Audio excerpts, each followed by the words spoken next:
आम्हाला खात्री आहे की हे मशालीचं जे तेज आहे आणि आग आहे ही या लोकसभा निवडणुकीच्या निमित्तानं महाराष्ट्राच्या घराघरात आणि कानाकोपऱ्यात पोहोचेल। चिन्ह नवीन आहे, पण ते मशाल असल्यामुळे आपण पाहिलं असेल की शिवसेना प्रमुखांच्या हातात सुद्धा मशाल आपण पाहिली, म्हणजे मशाल शिवसेनेला आणि महाराष्ट्राला नवीन नाही। आणि म्हणूनच या शिवसेना गीताच्या रूपानं आपल्या सगळ्यांच्या माध्यमातून ही मशाल अधिक प्रकाशमान आणि तेजस्वी होईल। आज इथे उद्धवजी उपस्थित आहेत, शिवसेनेचे सर्व नेते उपस्थित आहेत जवळजवळ। मला असं वाटतं आपल्यात जर काही संवाद व्हायचा असेल तर सुरू करा। हा माईक आहे पुरेसा। शिवसेनेचं नवीन गीत आपल्या सर्वांसमोर आणि आपल्या माध्यमातून आज महाराष्ट्रातील जनतेसमोर आम्ही सादर केलेलं आहे। मशाल ह्या निशाणीने विजयी सुरुवात आमची अंधेरीच्या पोटनिवडणुकीपासून झालेलीच आहे आणि आता तर मोठी सार्वत्रिक निवडणूक आम्ही लढतो आहोत।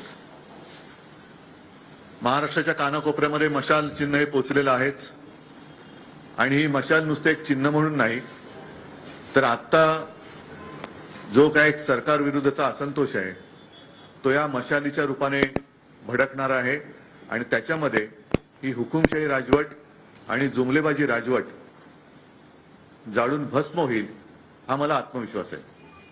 जसं गीत आज मी तुमच्या समोर सादर केलं तसंच एक मशालीचं नेमकं चित्र, कारण आम्ही एक चित्र केलेलं आहे, ते चित्र आणि हे चित्र ह्याच्यात फरक आहे। हे चित्र आहे ते ईव्हीएम किंवा मतपत्रिकेवरचं हे चिन्ह आहे आणि म्हणून मी आपल्या माध्यमातून तमाम जनतेला आवाहन करतो आहे, सर्व शिवसैनिकांना आवाहन करतोय की यापुढे मतदारांसमोर जाताना हे जे चित्र आहे हे चित्र घेऊन जा। याचं कारण आपण जे चित्र केले ते थोडं वेगळं आहे।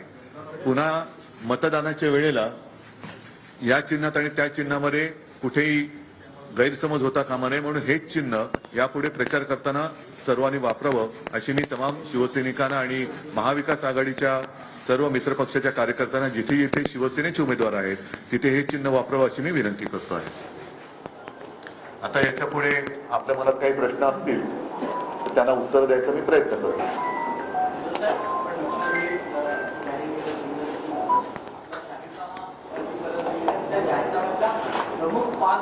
आधी मी पेपर फोडणार नाही, त्याच्यामध्ये एक एक एक एक टप्प्याने आम्ही चाललेलो आहोत। साहजिकच आहे। आपला दुसरा प्रश्न हाही आहे की संयुक्त सभा कधी होणार, तर त्याही बाबतीत मी तुम्हाला सांगितलेले की पहिलं आता एक जाहिरातीचं क्षेत्र आहे। जाहिरातीचं जे काही मटेरियल लागतं ते मी नीट आखतोय आणि ते झाल्यानंतर मग आमच्या संयुक्त सभा असतील, त्याचबरोबरीने एक संयुक्त वचननामा ज्याला आम्ही वचननामा म्हणतो किंवा जाहीरनामा तो सुद्धा एकदा जवळपास फायनल होत आलाय। तसं पाहिलं तर काँग्रेसचा राष्ट्रीय पक्ष आहे, त्यांनी संपूर्ण देशासाठी एक जाहीरनामा चांगला तयार केलेला आहे। त्यामध्ये महाराष्ट्रासाठी आणखीन काही वेगळ्या गोष्टी असतील तर त्याचा आम्ही समावेश करणार आहोत।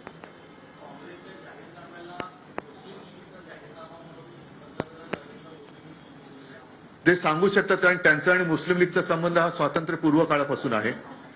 1940-42 साली जनसंघाचे जे संस्थापक होते श्यामाप्रसाद मुखर्जी यांनी तेव्हा काँग्रेस नको, स्वातंत्र्य लढ्यात उतरलेली काँग्रेस नको म्हणून तिथल्या पश्चिम बंगालमधल्या मुस्लिम लीग बरोबर, ज्या मुस्लिम लीगनी त्यावेळेला देशाची फाळणी मागितली होती त्यांच्याबरोबर युती केली होती, म्हणून कदाचित मोदींच्या त्या आठवणी ताज्या झाल्या असू शकतील। मुस्लिम लीग बद्दल तेव्हाच्या मोदीजींना जास्त माहिती असेल।